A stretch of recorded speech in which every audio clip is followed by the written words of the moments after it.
ಗದಗ ಜಿಲ್ಲೆಯ ಬೆಟಗೇರಿಯಲ್ಲಿ ಬಡ್ಡಿ ಬಕಾಸುರ ಮಿಸ್ಕಿನ್ ಯಲ್ಲಪ್ಪನ ಅಟ್ಟಹಾಸ ಮಿತಿಮೀರಿದೆ. 6 ಲಕ್ಷ ಸಾಲಕ್ಕೆ ಪ್ರತಿಯಾಗಿ ಲಕ್ಷಾಂತರ ರೂಪಾಯಿ ಮೌಲ್ಯದ 15 ಗುಂಟೆ ಜಾಗ ಬರೆಸಿಕೊಂಡಿದ್ದಾನಂತೆ. ರಿವಾಲ್ವರ್ ತೋರಿಸಿ ಆಸ್ತಿ ಪತ್ರಕ್ಕೆ ಸಹಿ ಮಾಡಿಸಿಕೊಂಡ ಬಗ್ಗೆ ಹೇಮಲತಾ ಜೈನ್ ಎಂಬಾಕೆ ಆರೋಪ ಮಾಡಿದ್ದಾರೆ. ಮಿಸ್ಕಿನ್ ಯಲ್ಲಪ್ಪ ಬಳಿ ಹೇಮಲತಾ ತಂದೆ ನಿಂಗಪ್ಪ ಹುಂಬಿ 6 ಲಕ್ಷ ಸಾಲವನ್ನು ಮಾಡಿದ್ದರಂತೆ. ಸಾಲ ಮರುಪಾವತಿ ಮಾಡದಿದ್ದಕ್ಕೆ ಎತ್ತಾಕಿಕೊಂಡು ಹೋಗ್ತೇವೆ ಅಂತ ಧಮಕಿ ಹಾಕಿದ್ದಾರೆ ಎಂದು ಹೇಳಲಾಗ್ತಿದೆ. ಇದರಿಂದ ಹೆದರಿದ ನಿಂಗಪ್ಪ ಆಸ್ತಿ ಪತ್ರಕ್ಕೆ ಸಹಿ ಮಾಡಿದ್ದಾರೆ. ಆದರೂ ಬಿಡದ ಮಿಸ್ಕಿನ್ ನಿರಂತರವಾಗಿ ಕಿರುಕುಳ ನೀಡುವುದಕ್ಕೆ ಶುರುವಾಗಿದ್ದಾನೆ. ಇದರಿಂದ ಮಾನಸಿಕವಾಗಿ ಬೇಸತ್ತಿದ್ದಂತಹ ನಿಂಗಪ್ಪ ಹೃದಯಾಘಾತದಿಂದ ಸಾವನ್ನಪ್ಪಿದ್ದಾರೆ ಎಂದು ಆರೋಪಿಸಲಾಗ್ತಾ ಇದೆ. ತಂದೆ ಸಾವಿನ ನಂತರ ನಾನು ಮತ್ತು ನನ್ನ ತಾಯಿಯೂ ಹೋಗಿ ಆಸ್ತಿ ಪತ್ರಕ್ಕೆ ಸಹಿ ಮಾಡಿ ಬಂದಿದ್ದೇವೆ. ಸದ್ಯ 15 ಗುಂಟೆ ಜಾಗದ ಬೆಲೆ 45 ಲಕ್ಷ ರೂಪಾಯಿ ಇದೆ. ಇಷ್ಟೊಂದು ಮೌಲ್ಯದ ಜಾಗವನ್ನ ಕವಡೆ ಕಾಸಿಗಾಗಿ ಬರೆಸಿಕೊಂಡು ಮೋಸ ಮಾಡಿದ್ದಾರೆ. ನಮಗೆ ನ್ಯಾಯ ಕೊಡಿಸಿ ಅಂತ ಪೊಲೀಸ್ ಠಾಣೆಗೆ ಸುಮಲತಾ ಅಥವಾ ಹೇಮಲತಾ ದೂರು ನೀಡಿದ್ದಾರೆ. ಕಳೆದ ತಿಂಗಳಷ್ಟೇ ಧನದಾಯಿ ಯಲ್ಲಪ್ಪ ಮನೆ ಮೇಲೆ ಖಾಕಿ ಪಡೆ ಅಟ್ಯಾಕ್ ಮಾಡಿತ್ತು. ಆ ವೇಳೆ 5 ಕೋಟಿ ಹಣ, ಕೆಜಿಗಟ್ಟಲೆ ಚಿನ್ನ ಸಿಕ್ಕಿತ್ತು. ಪೊಲೀಸ್ ರೇಡ್ ಬಳಿಕ ಯಲ್ಲಪ್ಪನ ಟಾರ್ಚರ್ಗೆ ಒಳಗಾಗಿದ್ದ ಕುಟುಂಬಗಳು ಅನ್ಯಾಯದ ವಿರುದ್ಧ ದನಿ ಎತ್ತಿವೆ. ಒಂದೊಂದಾಗೆ ಬಡ್ಡಿ ಬಕಾಸುರನ ಆಟೋ ಟೋಪ ಬೆಳಕಿಗೆ ಬರ್ತಿವೆ. ಸದ್ಯ ಈಗಿರುವ ಬೆಲೆಗೆ ನಮ್ಮ ಜಾಗ ಖರೀದಿ ಮಾಡಿಸಿಕೊಡಿ ಅಂತ ಪೊಲೀಸರಿಗೆ ಹೇಮಲತಾ ಜೈನ್ ಮನವಿ ಮಾಡಿದ್ದಾರೆ.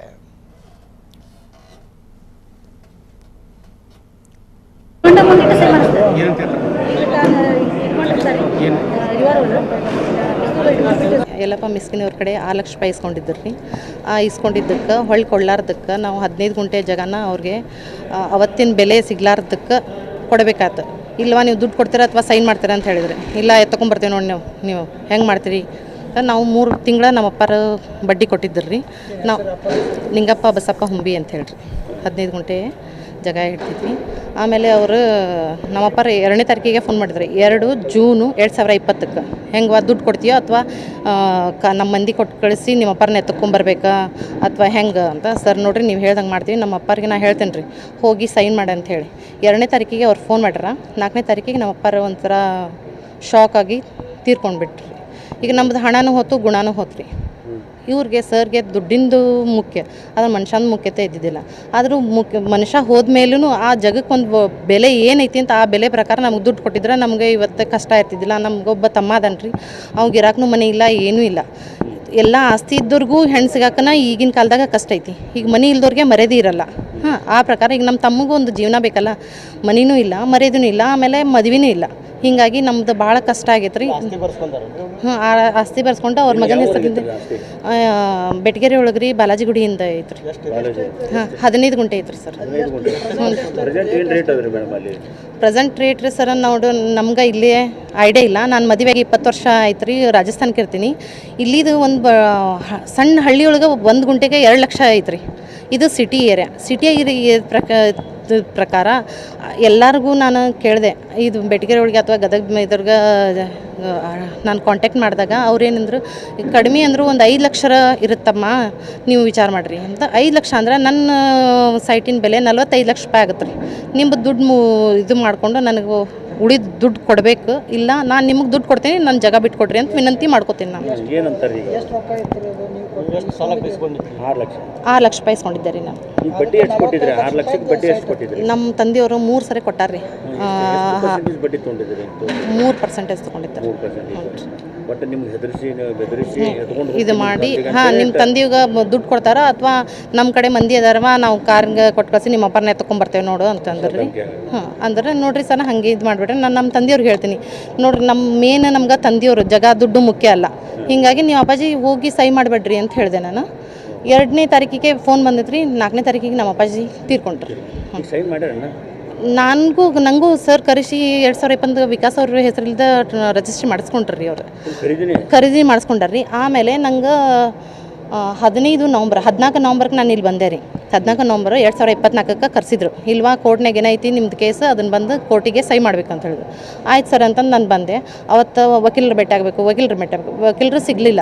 ಆಮೇಲೆ ಅವ್ರ ಆಫೀಸ್ನಾಗ ಇದ್ಕೊಂಡು ಮತ್ತು ನಮ್ಗೊಂದು ರೂಮಿನ ವ್ಯವಸ್ಥೆ ಮಾಡಿದ್ರು. ಆ ರೂಮ್ನಾಗೆ ಇರಿಸಿದ್ರು. ನೋಡ್ಕೊಂಡೆಲ್ಲ ಒಳ್ಳೆಯಿಂದ ನೋಡ್ಕೊಂಡಾರ. 15 ನವಂಬರ್ 2024 ಬೆಳಿಗ್ಗೆ ನೋಡ್ರಮ್ಮ ಸಹಿ ಮಾಡ್ರಿ. ಅವರು ಆಫೀಸಿಂದ ಒಂದು ಇದು ಕೊಟ್ಟಾಗ ಅದು ಆಫೀಸ್ನಿಗೆ ಏನಿತ್ತು ಅಂತ ಹೇಳ್ತಾರೆ, ಸಾಲ ತಗೊಡ್ತಾರಂತ ಹೇಳಿತ್ತು. ಸರ್ ನೀವು ಹೇಳಿದ್ದು ಕೋರ್ಟ್ನಾಗ ಹೋಗಿ ಸಹಿ ಮಾಡೋದು, ಇವಾಗ ನಿಮ್ಮ ಆಫೀಸ್ನಾಗ ನಂಗೆ ಸಹಿ ಮಾಡಕ್ಕೆ ನಂಗೆ ಯಾಕೋ ಒಂಥರ ಇದಾಗತ್ತೆ. ನಾನು ನಮ್ಮ ಮಮ್ಮಿ ಅಳ್ಕೋತ ಸಹಿ ಮಾಡ್ಕೊಂಡು ಬಂದೀವಿ ರೀ ಅವ್ರ ಆಫೀಸಿಂದ. ಬ್ಲ್ಯಾಂಕ್ ಹಳಿ ಒಳಗೆ ಸಹಿ ಮಾಡ್ತಾರೆ ರೀ 4-5. ಹ್ಞೂ ರೀ. ಇತ್ತಾಗ ಅಂದ್ರೆ ರೀ ಅವ್ರು ಇತ್ತಾಗ ಬಂದುಗಿಟ್ಟಾರ, ಇತ್ತಾಗ ಸಹಿ ಮಾಡಂತ ಹೇಳಿದಾರೆ. ಇತ್ತ ನಮ್ಮ ಕಡೆ ಅಂದ್ರೆ ರಿವಾಲ್ವರ್ ಇತ್ತು ಒಂದು ಸಣ್ಣದೇನೋ ಅವ್ರ ಆಫೀಸ್ನಾಗ. ಹಾಂ, ಇತ್ತಾಗ ಸೈಡ್ ಇಟ್ರ ಇತ್ತಾಗ ಸಹಿ ಮಾಡಂತ ಹೇಳ್ತಾರೆ ರೀ. ಹ್ಞೂ ರೀ. ಹಾಂ, ಹೆದರಿ ಮಾಡೀವ್ರಿ ಸರ್. ಈಗ ನಮ್ಮ ಕಡೆ ನಮ್ಮ ತಂದೆಯವ್ರ ನಂಗಾರ ಹೋಗ್ಯಾರ, ನಮ್ಮ ತಮ್ಮ ಒಂದು ಸ್ವಲ್ಪ ಹಳ್ಳಿದು ವಾತಾವರಣ ಗೊತ್ತಾ ಇರುತ್ತಲ್ಲ, ಆ ಇದಕ್ಕೆ ನಾವು ನೀವು ನಿಮ್ಮ ಮಮ್ಮಿಯವರ ಬರ್ರಿ ಅಂದಿದ್ರಿ. ಆ ಪ್ರಕಾರ ನಾನು ನಮ್ಮ ತಾಯಿಯವರ ಬಂದೀವಿ. ಹ್ಞೂ ರೀ. ಯಾಕಾದ್ರೆ ಯಾವುದೋ ಒಂದು ಮನುಷ್ಯಾಗ ನಂದು ಇದ್ದಿದ್ದೆಲ್ಲ ಆಸ್ತಿ ಹೋಗ್ಬಿಡ್ತೈತಲ್ಲ, ನಮ್ಮ ಪಿತ್ರಾಜ್ಯದ ಆಸ್ತಿ ಮಾಡ್ಕೊಂಡು ಇದು ಬೆಟ್ಗೆರೊಳಗೆ ಹಿಡ್ದಿದ್ರಿ ನಾವು. ಹಾಂ, ಅದಾಗ ಹೋಯ್ತು ಅಂತಂದ್ರೆ ಮತ್ತು ನಾನು ನನ್ನ ಮಕ್ಳಿಗೇನು ಮಾಡ್ಲಿಕ್ಕೆ ಆಗ್ಲಲ್ಲ ಅಂತಂದು ಒಂದು ಶಾಕ್ ಆಗಿ ತೀರ್ಕೊಂಡ್ರಿ ಅವರು. ಹಾಂ, ಅದು ನಂಗೆ ನ್ಯಾಯ ಬೇಕಂತೇಳಿ ನಾನು ಬಂದೇನೆ ರೀ. ಹಾಂ, ನಾನು ನಿಮ್ಗೆ ಇದು ಕೊಡ್ತೇನೆ. ಹಾಂ, ಈಗ ಕೊಟ್ಟೇವ್ರಿ ಸರ್. ಹ್ಞೂ ರೀ. ಏನಂತ ಈ ಥರ ಬಂದು ಪಕ್ಕಕ್ಕಿಟ್ಟೆ ಎದುರಿಸಿ ಈ ಥರ ಸಹಿ ಮಾಡ್ಕೊಂಡಿರೋದು ಎಲ್ಲ ಬರೆದಿರಿ? ಹಾಂ, ಎಲ್ಲ ಬರ್ದೇನೆ ರೀ. ಹ್ಞೂ ರೀ. ನಿಮ್ಮ ಹೆಸರು? ಹೇಮಲತಾ ಜೈನ್ ಇಲ್ರಿ, ನಾನು ರಾಜಸ್ಥಾನ ಇರ್ತೀನಿ. ಹ್ಞೂ ರೀ. ಅಂದ್ರೆ ಇಲ್ಲಿ ಒಂದು ಪರಿಸ್ಥಿತಿ ನಮ್ಮ ಕರ್ನಾಟಕದೊಳಗೆ ಏನೈತೆ ರೀ, ವರದಕ್ಷಿಣೆ ಐತಲ್ಲ, ವರದಕ್ಷಿಣೆ ಈ 20 ವರ್ಷದಿಂದ ನಮ್ಮ ಅಪ್ಪಾಜಿಗೆ ಕೊಡೋಕ್ಕಾಗ್ಲಾರ್ದಕ್ಕೆ ಅಲ್ಲಿ ಮದುವೆ ಮಾಡಿಕೊಡ್ತೀವಿ.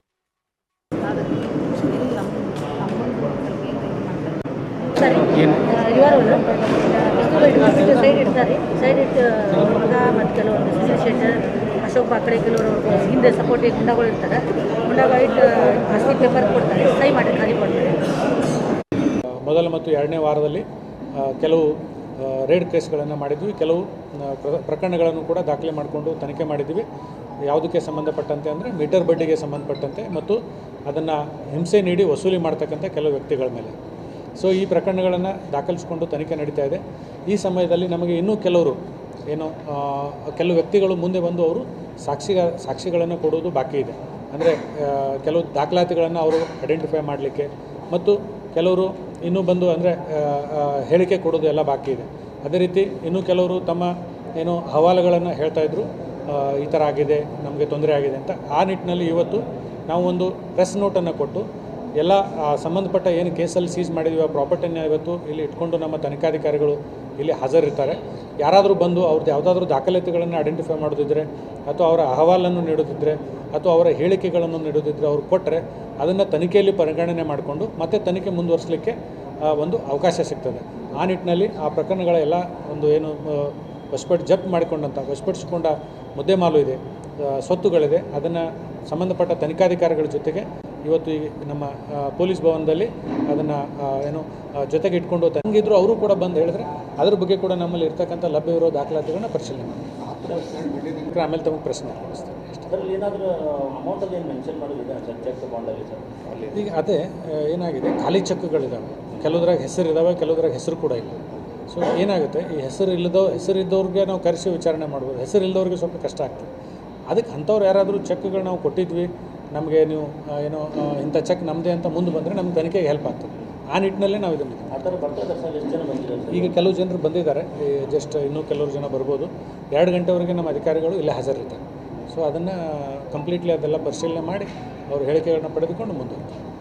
ಮೊದಲ ಮತ್ತು 2ನೇ ವಾರದಲ್ಲಿ ಕೆಲವು